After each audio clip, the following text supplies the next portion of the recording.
Okay, we are at the home of Lieutenant Colonel Leo R. Gray, and my name is Carlton Cartwright. I'm the Executive Director for the Children's Coalition Incorporated, and we're here interviewing the Colonel for the Library of Congress, the American Folklife Center for the Veterans History Project. Today's date is June 15th, 2015, and let's see, the Colonel's wife is here, but she's in another part of the house, Diane Gray, okay, and I'm the person doing the recording. Sir, what branch of the service were you in? I was in the Army Air Corps in World War II. Okay. And World War II, okay. And what was your rank when you separated? I was a captain when I was separated into the reserve, and I retired as a lieutenant colonel. Okay. Were you drafted or did you enlist? You had to be drafted. To become a cadet, you had to enlist. What happened, I took the test to become a cadet in November of 42. I passed. I notified. They called me in May of 1943, as a matter of fact, on May 24th. And I need to back up for a minute. Well, actually, I have it on here. That's okay. Go ahead. I was part of their quota, so you couldn't volunteer. You had to be drafted then. But you volunteered, and you notified the draft board so they could count you as part of their quota. Technically, you were drafted, but you actually volunteered. Okay. Where were you living at the time? In Boston, Massachusetts. And did you want to go into service? Oh yeah, everybody was going. As a matter of fact, I tried to get one of my buddies to sign up to become a cadet, and he didn't do it. And as I said, I left May 24th. The first week of June, the draft board came through my neighborhood with a vacuum cleaner, and they took everybody. And he ended up in England in August. He was a little ticked off about that. Okay. Get you to do me a favor and just put your desktop on and close the email. Oh, turn this off? Don't turn it off. Just close that screen. Go up in the upper right hand corner and hit that X. Beautiful. And I can turn close that. You can close that. Great. And I can turn That's it fine. No, just leave it. Huh? Just leave that. Leave that. Okay. That's fine. Mm-hmm. Yeah, that's made a big difference. Mm-hmm. Okay, let's see. I can shut the whole thing down. Nope, you don't have to turn off anything else. This is perfect now. I'll move over a little bit. Okay. Is that better? Yeah, that's fine. Okay. Okay, so now, where were we? Come on in. No, I gotta go do my thing. I called Lynette Hmm? to see if she knows where that thing is. Oh, don't worry about it. Oh. Mm-hmm. Okay, so the next question is, where'd you say you were living at the time? Boston, Right, Massachusetts. okay. And why did you have a choice of what service you wanted to go into? When you volunteer, I went in as an aviation cadet. I got you. Okay. And I went to Keesler for basic training, 30 days. Then we moved up to Tuskegee Institute for a college training detachment from June till October. And then I went to the air base as a cadet. Okay. I started out $50 a month, but when I became a cadet, we got a big pay raise to $75 a month. Okay.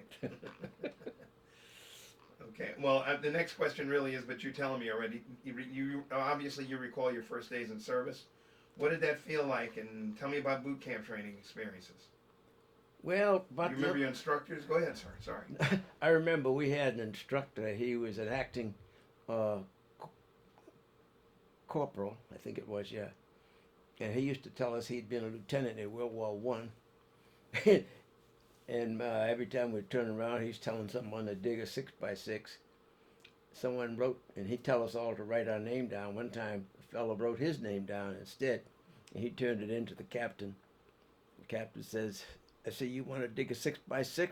We said, no. Well, here's your name. He couldn't read or write. Wow. That took care of him. Right, yeah. Okay.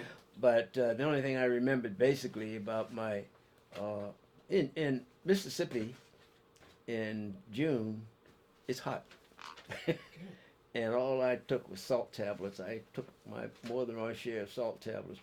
Right. Guys were passing out left and right, but I never passed out. But if you took a lot of salt tablets, you're okay.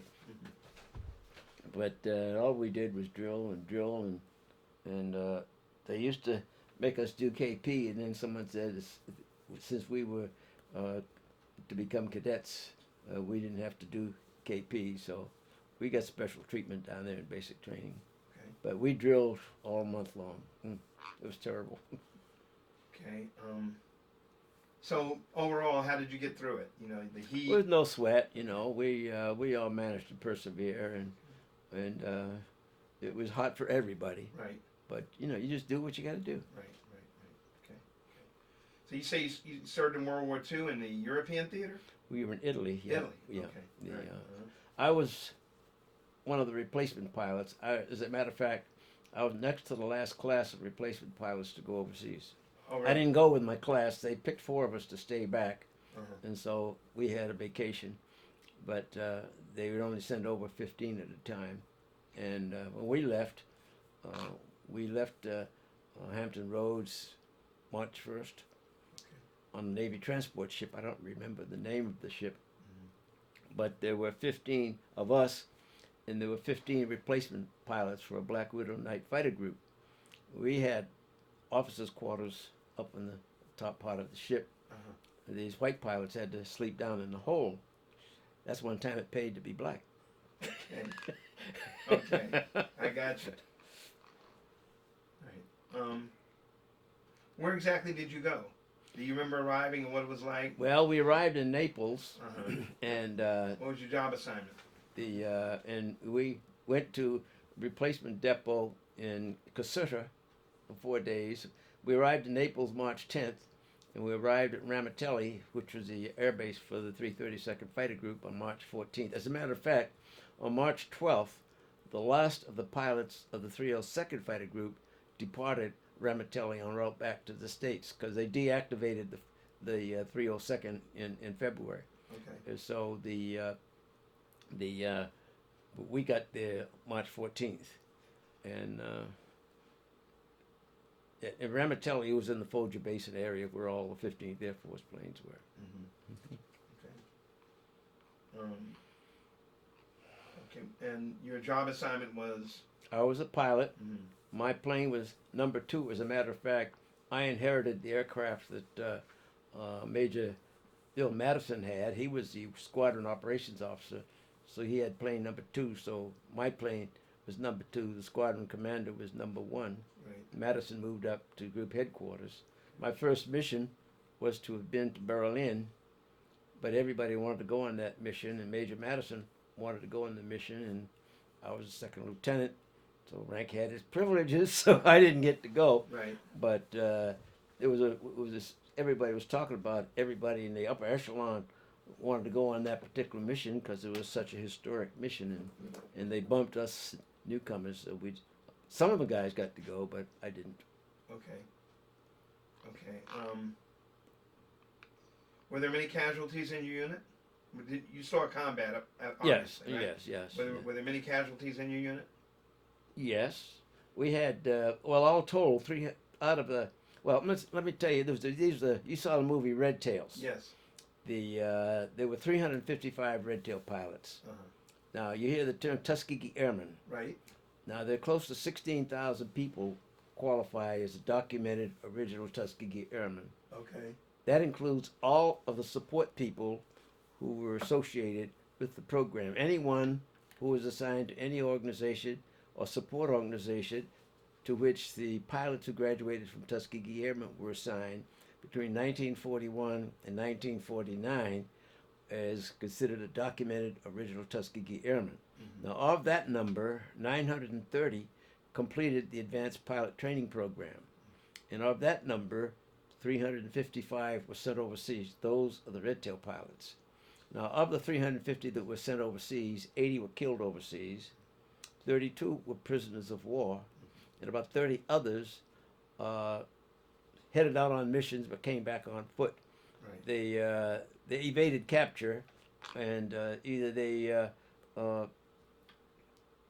found their way back on foot, literally, or were flown back. One fellow in particular, one of my classmates, had sort of a bizarre history on the weekend, Easter weekend of 1945. His wingman was shot down, Bill Armstrong, by a Messerschmitt 109, and he shot down the Messerschmitt, but they were doing on a strafing mission. He got hit by small arms fire, and he had to crash land his aircraft. He was picked up by Yugoslavian partisans, and they got him to an aircraft, a C-47, that was coming back to Italy. So he arrived back at base the same afternoon that he took off. The rest of the fellows had completed their mission, their critique, and gone back to the bivouac area when he landed. When he completed his critique, he went back to his tent. Oh my gosh, when he got there, the guys were all trying on his clothes. How you like that? And but they were shocked to see him, because you don't come back the same afternoon you get shot down. Right, right, okay. But they had different experiences, but his was sort of a bizarre one. Okay. Were you ever a prisoner of war? No, I wasn't. Good, thank God for that. Okay. I was lucky. I was never hurt.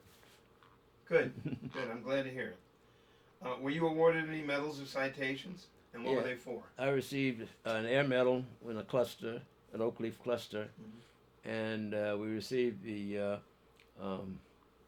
Mediterranean European Theater War Ribbon with three battle stars, the Rhine, Po Valley, and Apennines, and the American Theater in the World War II Victory Ribbon.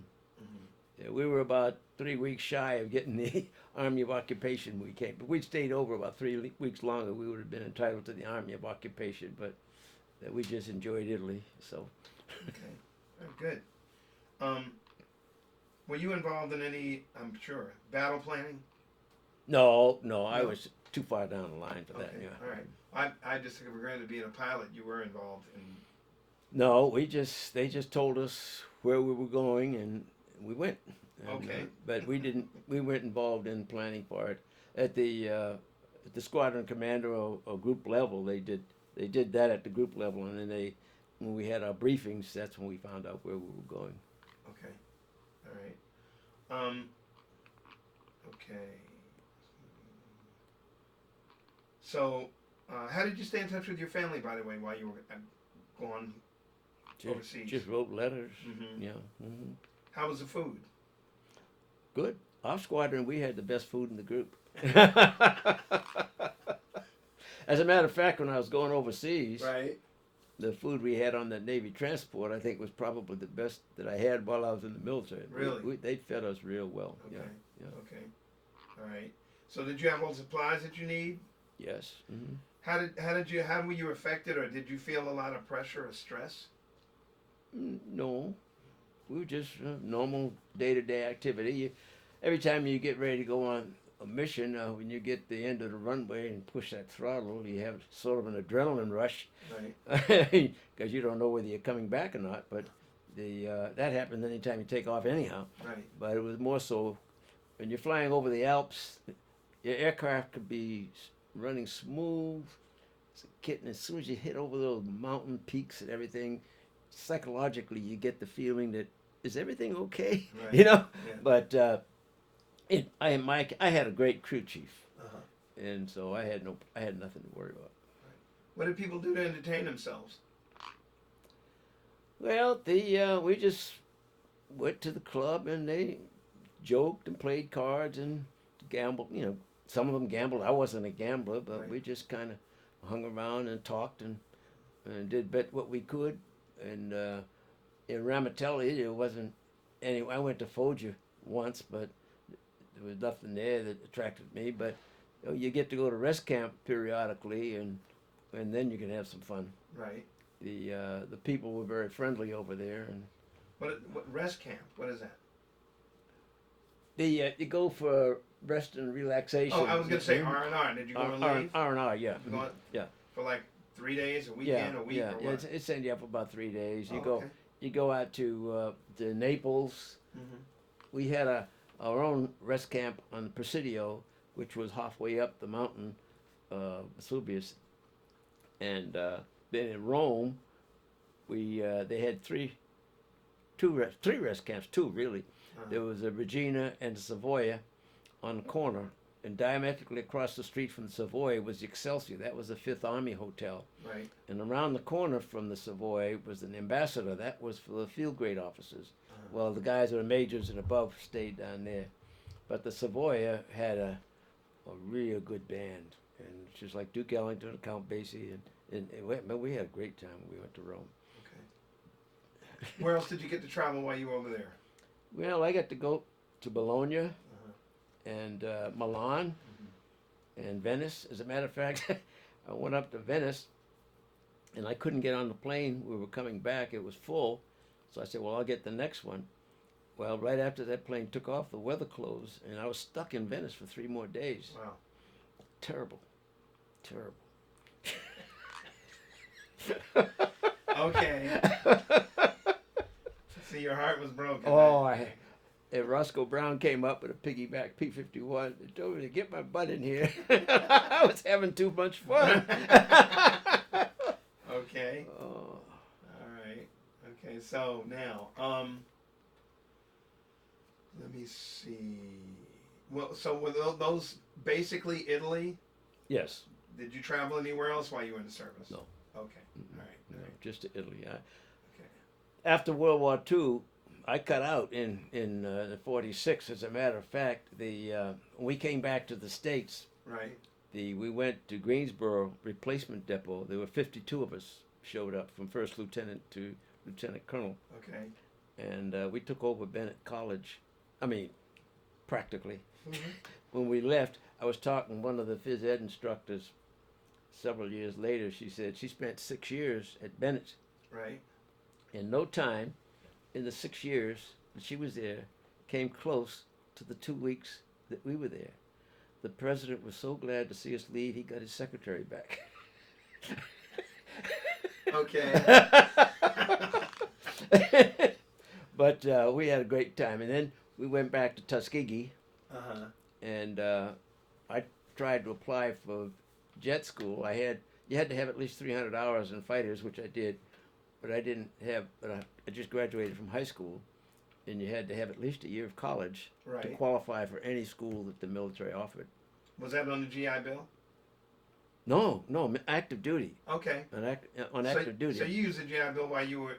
When I got out of the service, I used the GI Bill, Okay. but I couldn't qualify for any school on active duty because I had only finished high school. Oh, okay. And so I got out in December 46, Uh-huh. and I went back to Boston English High School, took some refresher courses Uh-huh. until June, and then I began my college career at the University of Massachusetts at Fort Devens. Wow, okay. And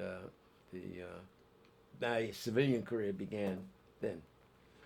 No one cares what I did in civilian life. I had a stick between my legs, the P-51. Okay. Okay. Yeah. Before we get to your civilian life, tell me, did you make any close friends while you were in the service? I suspect you did. And did you continue the relationships afterwards? Yeah, as a matter of fact, one of my closer friends, Ronald Reeves, we had the Berlin mission. The 5 guys didn't come back. One, Armo McDaniel, who was shot down, he became a POW. And then 2 others, Spears and Mitchell, they said if you had plane trouble, land behind the Russian lines.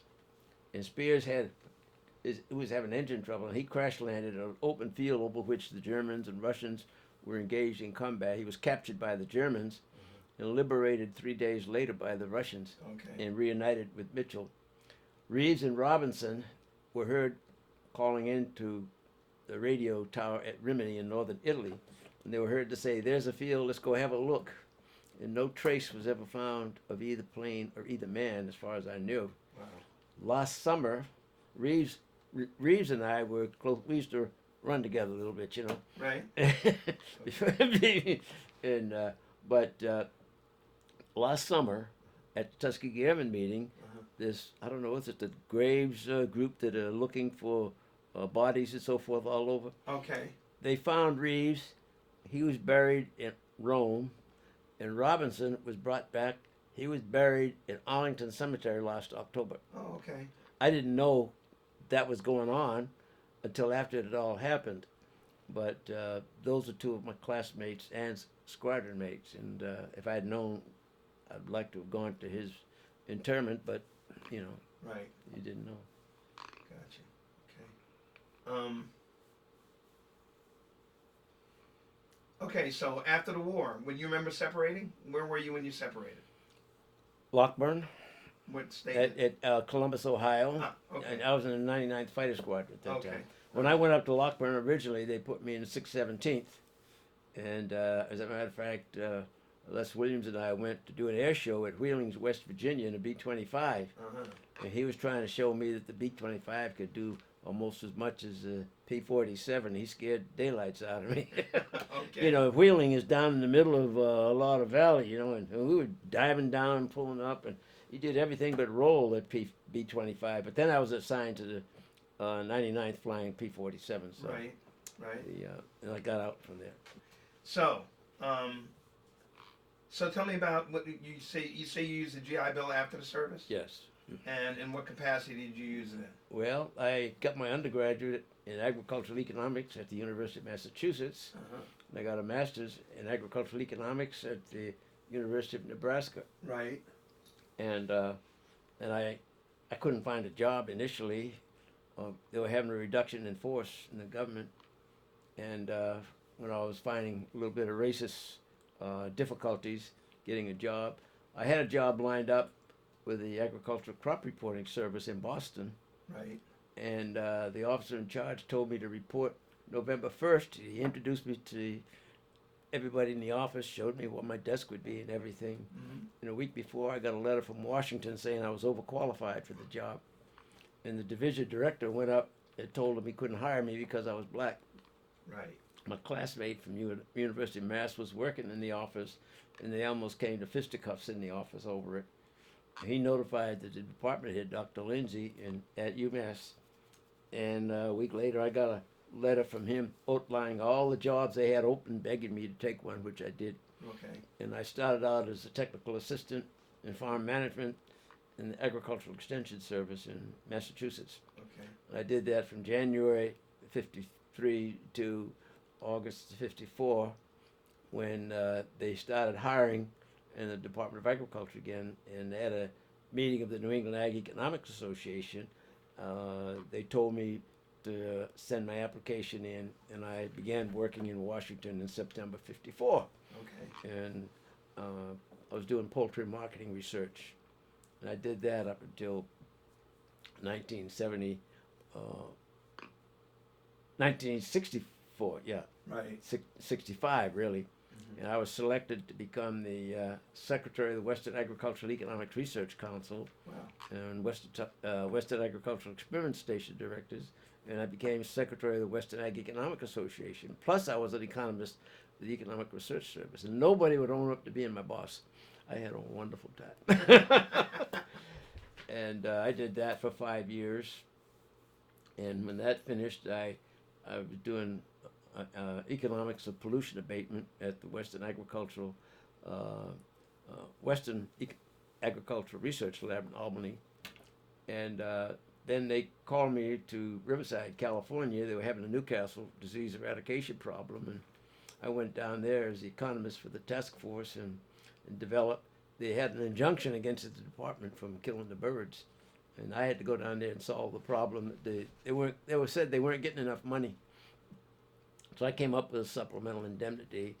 And when the Secretary of Agriculture said he would adopt my supplemental indemnity, the industry dropped the injunction, and we eradicated the disease. We killed over 12 million chickens at a cost of $55 million, of which $5 million was for my supplemental indemnity. But we got the job done. Right.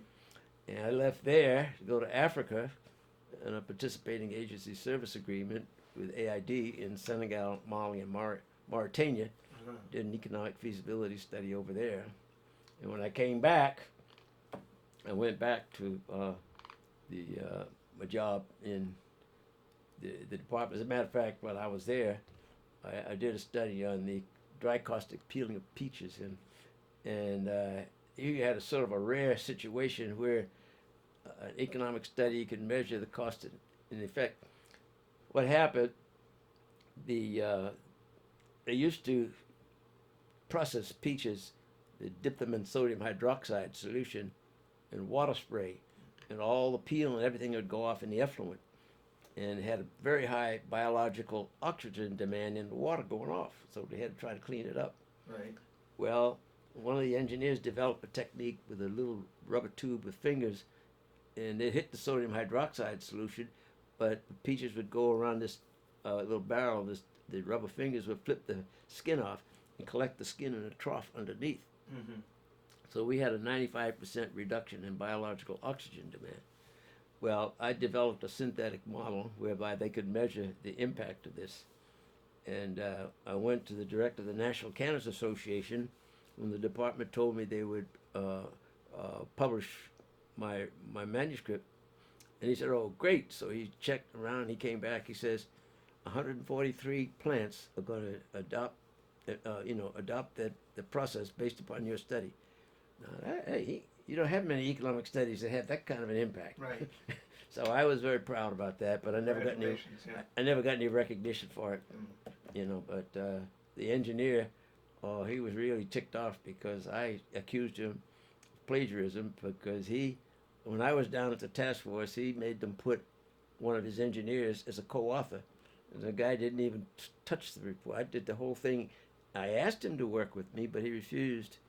And so he said, "Just acknowledge him." I said, "Okay, that was our agreement," but his chief didn't want that. And so I accused the guy. Well, we had a big boo-how over that thing, Right.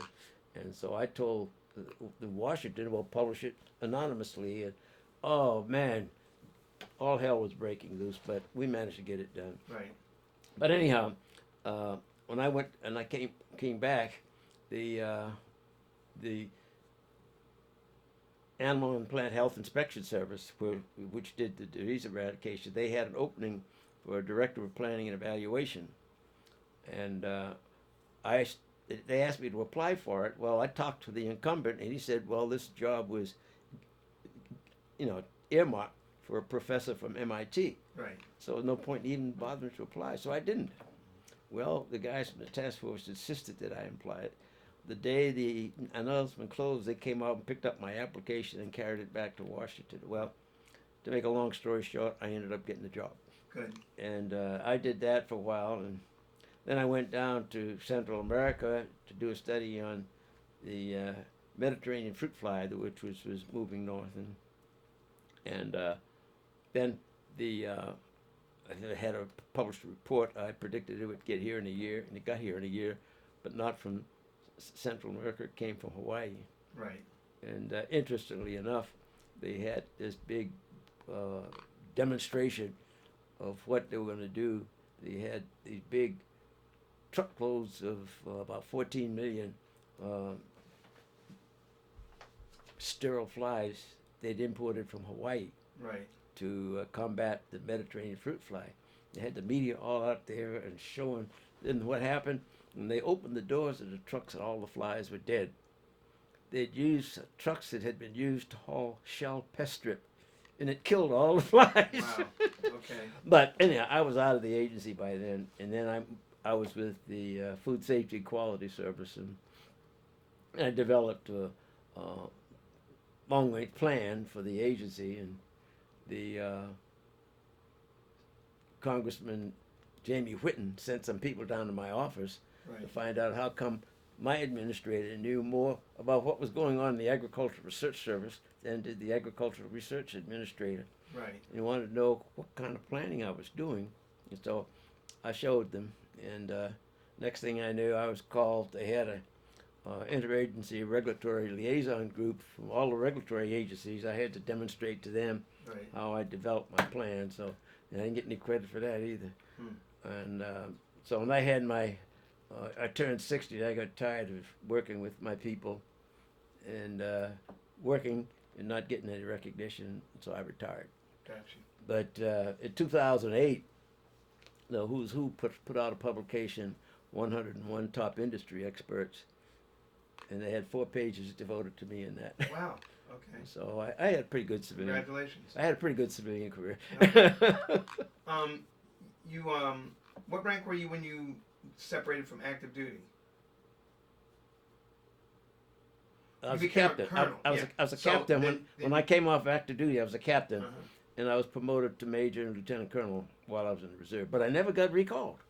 Oh, okay. I was a commander of a research and development flight at Berkeley, California, when I retired. As a matter of fact, one day, they had all the problems in California with the free speech movement and everything, and with the Vietnam War, and Right. all hell was breaking loose. One day, the president's office called me and he says, "Colonel Gray, we've got a problem." I said, "What's that?" He says, "The students have taken over the campus, the president's office. Everything is shut down. The only thing scheduled is your meeting at the Lawrence Radiation Lab. We're wondering, would you be willing to cancel your meeting?" I said, by all means, they'd blow the lid off that campus if I didn't. All right. So I called the commanding general afterwards, and we met jointly with the Naval Research and Development Company. Mm-hmm. And so they didn't wear a uniform but once a quarter. Right. We had to wear our uniform all the time. Uh-huh. Well, it was dangerous walking around that campus in a uniform, bet. the way things were going. Yeah. So I told the general, I says, he said, go someplace else. I can't because we were meeting jointly. Right. So he said, okay, you guys can wear civilian clothes. I think we were the only unit in the Air Force that didn't have to wear a uniform. Hey, our lives were at stake. Right. Right. Okay, I just have a few more questions for you. Okay, did your military experience influence your thinking about war or about the military in general? Well, I thought the military, to me, I think they should implement a universal, not necessarily military, but government service for all youngsters coming out, because it gives these young people an opportunity to break the umbilical cord and give them a little discipline and feeling of camaraderie and so forth. And I don't know anyone that's served in the military that's particularly worse off vis-a-vis people who never went in the military. I think in general they're better off because of the military experience. Okay. Okay, and then the next question is, how did your service and experiences affect your life? Well, I think one thing is the Tuskegee Airmen. One of the classic examples of the Tuskegee Airmen is that it demonstrated the sense of perseverance. And if you wanted to get something done, you had to really persevere to get it done. And the item I told you about, for example, on the dry caustic peeling of peaches, I had no idea what I was going to do with that. I went to Del Monte to get help. They said, well, they were working on the same problem, but when they got their report to EPA, they would let me know what they did. So there I was, with nowhere to turn, nothing to do, and I had to just scratch my head and come up with a rational approach, which I did. I developed a synthetic model. It worked. Okay. But it's a matter of perseverance. You have to perceive what you're going to do. You talk about some people said the 4 P's, but I make 5 P's. You conceive, you plan, you prepare, you produce, and you persevere in order to get it done. Okay. All right. You belong to any military organizations? Veterans organizations, I mean? Military Officers Association, the Reserve Officers Association, American Legion, the VFW, Tuskegee Airmen. Right, right. And I think that's... Have you attended any reunions over the years? Oh, yeah. Okay. All right. Okay, and is there anything you think you might have left out of the interview that we haven't Pilot covered? classes of World War II, yeah, I forgot that. And P-51 Mustang pilot. We had a reunion of the P-51 Mustang Pilots Association here in Fort Lauderdale. Okay. It was a blast. Okay. All right. Any what? Anything that you feel like you left out? Oh, I think we got pretty much covered. I've had a good life. I can't complain. Somebody always asks you, would you do it over again? I said, I wouldn't change a thing. Okay. Well, I'd like to thank you for your service and thank you very much for the interview, Colonel. Thank you, sir. Thank you. Absolutely.